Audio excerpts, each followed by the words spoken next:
పూర్వం ధారాపురం అనే మహానగరం ఉండేది. దానికి రాజు భోజరాజు.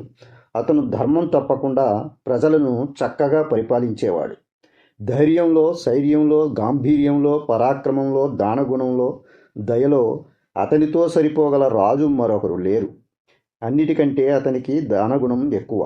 అతనిని భూలోక దేవేంద్రుడు అనేవారు. అతని ప్రధానమంత్రి పేరు నీతిమంతుడు. భోజరాజు ఒకనాడు నీతిమంతుడిని పిలిచి, మన రాజ్యంలోని అరణ్యాలలో దుష్ట మృగాలు ఎక్కువైపోయి పంటలకు, పశువులకు చాలా కష్టనష్టాలు కలుగజేస్తున్నాయని పల్లెలలోనూ అడవులలోనూ నివసించేవారు వచ్చి మొరపెట్టుకుంటున్నారు. వాళ్ళ క్షేమమే మన కర్తవ్యం. ఆ ప్రజలకు, పైరులకి క్రూర మృగాల వల్ల కలుగుతున్న బాధలు తొలగించేందుకు నిశ్చయించుకున్నాను. కనుక వేటకి తగిన ఏర్పాట్లు చెయ్యి. అలాగే అని మంత్రి వెళ్ళి వేటగాళ్ళని, సేవకులని, వేట పరికరాలని సిద్ధం చేసి ఆ విషయం రాజుకి చెప్పాడు. రాజు వేటకి అనుగుణమైన వేషం ధరించి పల్లకి ఎక్కాడు. ఆ పల్లకీని బోయిలు మోస్తూ ఉంటే వేట కుక్కలు వలలు, చిక్కాలు, జిగురు కండెలు పట్టుకుని నడుముకి దట్టి బిగించి విలమ్ములు, బల్లాలు, కత్తులు మొదలైన సాధనాలతో వేటగాళ్లు పల్లకి ముందుకు నడవసాగారు.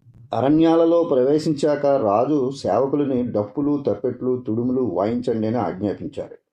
ఆ మహాధ్వనులకు బెదరి ఏనుగులు, పులులు, సింహాలు, పందులు, లేళ్లు, ఎలుగుబంట్లు మొదలైన జంతువులు అటూ ఇటూ పరిగెడుతుంటే రాజు వాటిని సంహరించాడు.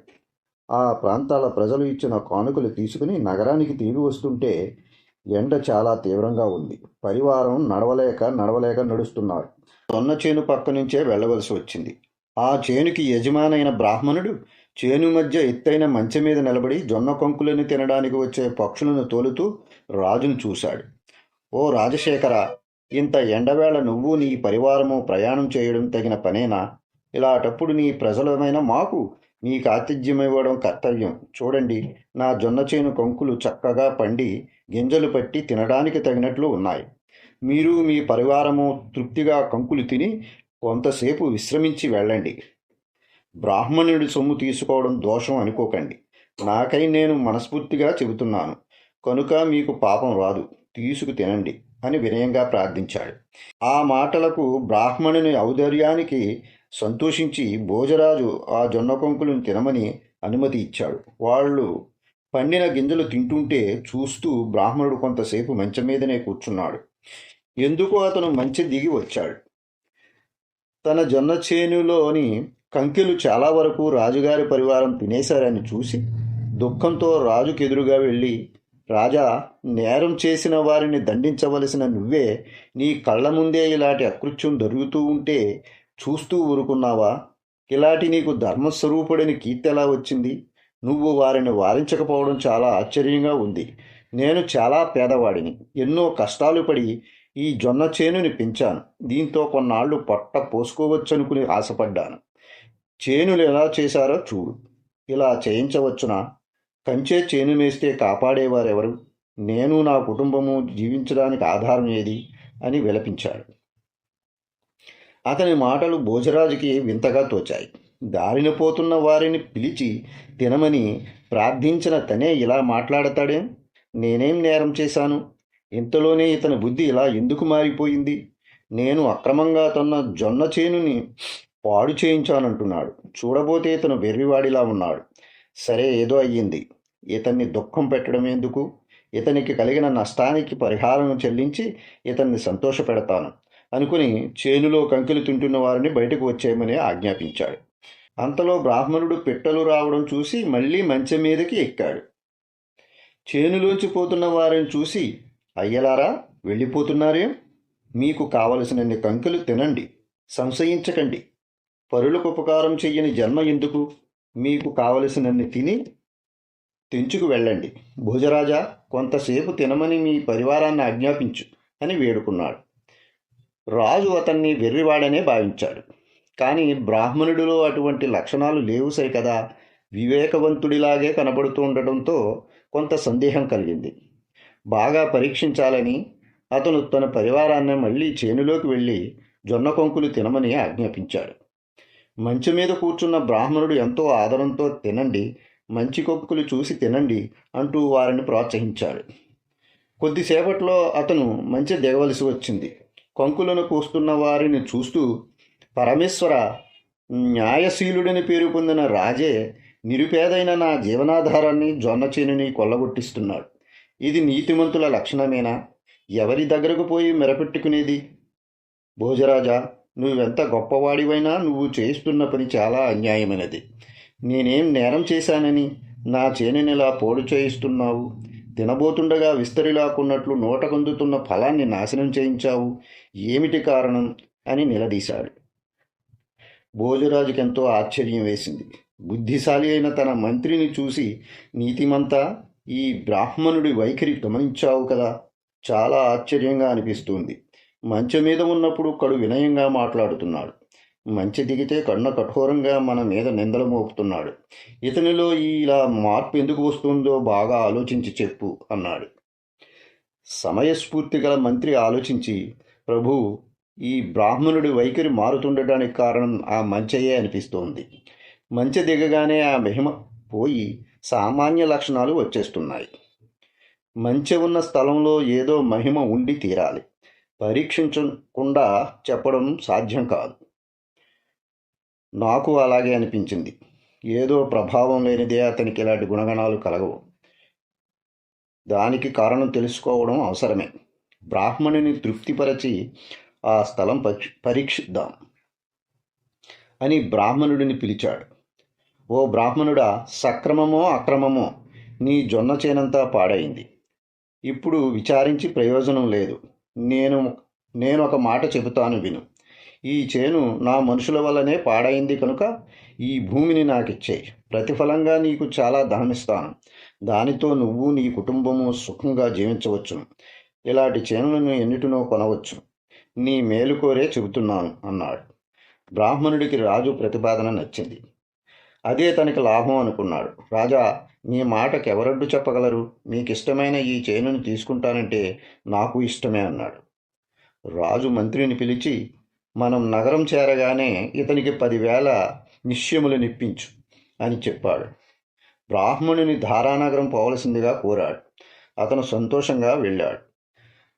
రాజు మంచె కింది నేలను సేవకులచే తవ్వించగా కొంత లోతు తవ్వేసరికి కళ్ళు మిరుమిట్లు గొలిపే కాంతి కనిపించింది. మరికొంత లోతు తవ్వగా అద్భుతమైన సింహాసనం గోచరించింది. ఆ సింహాసనం బంగారంతో చేయబడి నవరత్నాలు పదగబడి ఉంది. రత్నాలు నిండిన 32 బొమ్మలు కల 32 బంగారపు మెట్లు కలిగి ఉంది. దాని కాంతులు సూర్యకాంతినే ధిక్కరిస్తున్నాయి. సింహాసనాన్ని చూడగానే భోజరాజుకి ఆశ్చర్యము ఆనందము కూడా కలిగాయి. ఈ సింహాసనాన్ని ఏకకాలంలో ఏ రాజు అధిష్ఠించాడో, ఇది ఇక్కడ ఎందుకు పూడ్చబడిందో, ఈ సింహాసనాన్ని చూస్తుంటే దీని నెక్కినవాడు భోగభాగ్యములు విశేషముగా కలవాడని, భూమినంతటిని ఏకఛత్రాధిపత్యంగా ఏలినవాడు అయి ఉంటాడని అనిపిస్తుంది. ఇలాంటి సింహాసనం కల చోట మంచె వేయబడుట చేతనే దానిపై ఎక్కినప్పుడు బ్రాహ్మణునికి ఉదార గుణంలో కలుగుతుండేవి. పాపం ఆ బ్రాహ్మణుడికి ఇది తెలియదు. నీతిమంతా, నువ్వు చెప్పినదే నిజమైనది. ఈ సింహాసనం ఎవడో అత్యంత ప్రభావవంతమైన చక్రవర్తి కూర్చున్నది కానీ సామాన్యులది కాదు. భూమి లోపల పూడ్చబడి ఉన్న దాని మీద మంచె మీద కూర్చున్నంత మాత్రానే బ్రాహ్మణుడికి అంతటి ఉదారమైన గుణం కలిగిందంటే దీని ప్రభావం సాటిలేనిదనడానికి సందేహం లేదు. ఈ సింహాసనం మీదే కూర్చుంటే కూర్చున్నవాడికి ఇంకా ఎన్ని సుగుణాలు కలుగుతాయో ఇది మనకి లభించిన గొప్ప అదృష్టం. నీతిమంతా, దీనిని నగరానికి తీసుకుపోయి ఉపయోగించాలని నిశ్చయించుకున్నాను అన్నాడు. దానిని తీయించి నిపుణులైన సేవకులచే మోయించుకుని ధారానగరానికి తీసుకుపోయి తనకి రత్నసింహాసనం లభించినందుకు పట్నంలో వేడుకలు జరిపించి బ్రాహ్మణోత్తములను రప్పించి శుభముహూర్తం నిశ్చయింపజేసి దానిని తన కొలువులో ప్రతిష్ఠించాడు. భోజరాజుకి ఆ సింహాసనం అధిష్ఠించాలనే ఆతృత పెరిగిపోసాగింది. అందుకు శుభలగ్నం పెట్టించాడు. ఆ వేళ ఉదయం మంగళస్నానాలు చేసి చక్కని కొత్త బట్టలు ధరించి బ్రాహ్మణుల ఆశీర్వాదాలు, మంగళవాద్యాలు, భట్రాజుల స్తోత్రాలు, జనుల జయధ్వానాలు మారిమోగిపోతుంటే భోజరాజు మహావైభవంగా సభలో ప్రవేశించాడు. బ్రాహ్మణులు చెప్పిన మంత్ర విధులు ఆచరించాడు. ఆ దివ్యాసనాన్ని పూజించాడు. ప్రదక్షిణ నమస్కారాలు చేసి ముహూర్తకాలంలో ఆ సింహాసనాన్ని అధిరోహించడానికి మొదటి మెట్టు మీద కుడికాలు పెట్టాడు. అంతే, ఆ సోపానం మీద ఉన్న రత్నప్రతిమ మానవ రూపంలో మాట్లాడసాగింది. భోజరాజు ఎంతో ఆశ్చర్యంతో ఆ రత్నాల బొమ్మని చూస్తూ ఆమె మాటలు వినసాగాడు. భోజరాజా, ఈ సింహాసనం ఎక్కాలని కుతూహలంగా వచ్చావు, కానీ దీనిని అధిరోహించడం కానీ దీని మీద కూర్చోవడం కానీ సామాన్యులకి సాధ్యం కాదు. సాహసం, వితరణ మొదలైన గుణసంపదలకి ప్రపంచంలో అతి ప్రఖ్యాతి కాంచినవాడు అయిన విక్రమార్కుడి సింహాసనం ఇది. దీనిని అధిరోహించడానికి అతను, అతనితో సమానులు మాత్రమే అర్హులు. ఇది మానవులు నిర్మించినది కాదు, దేవేంద్రుడి చేత విక్రమార్కుడికి ఇవ్వబడినది. అతను గతించాక ఇది పూడ్చిపెట్టబడింది.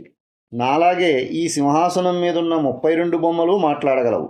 బొమ్మలమైన మేము మాట్లాడే శక్తి కలిగి ఉండడానికి కారణం లేకపోలేదు. నీకు మెల్లగా అన్ని విషయాలు తెలుస్తాయి. నేనిప్పుడు చెప్పేదేమిటంటే, 4 దిక్కుల చివరల వరకు కీర్తి వ్యాపించినవాడు, 64 కళలలోనూ ప్రవీణుడు, సాహసం, వితరణ మొదలైన సుగుణాలను సంపూర్ణంగా కలిగినవాడు అయిన విక్రమార్కుడి లక్షణాలు నీకుంటే ఈ సింహాసనం ఎక్కు, లేదా వెళ్ళిపో. నా మాటలను కాదని ఎక్కబోయావో నీకు హాని కలుగుతుంది. ఆలోచించకుండా తొందరపడి ఏ పని చేయకూడదని గుర్తుంచుకో అంది.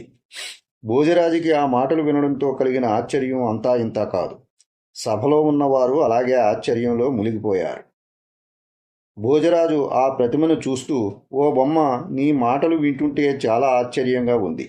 విక్రమార్కుడని నువ్వే చెప్పావే. అతని చరిత్ర నేను ఎరుగను. అతని గుణాల వంటివి నాలో ఉన్నాయో లేదో నువ్వే నిర్ణయించాలి. నువ్వు సమర్థురాలివి అనిపిస్తుంది. విక్రమార్కుడి చరిత్ర చెప్పు అన్నాడు. అందుకు ఆ ప్రతిమ, రాజా, విక్రమార్కుడి గుణగణాలు వర్ణించడం నా తరం కాదు, అయినా నా శక్తి మేరకు చెబుతాను అంటూ చెప్పసాగింది. విక్రమార్కుడు సింహాసనం పైన ఉన్న బొమ్మలు చెప్పే కథలు వినే ముందు ఒక చిన్న విన్నపం. కొత్తగా మన ఛానల్ని ఎవరైనా చూసినట్టయితే లైక్, షేర్, కామెంట్ చేయండి. పక్కన ఉన్న గంటను కొట్టి సబ్స్క్రైబ్ చేయండి. జై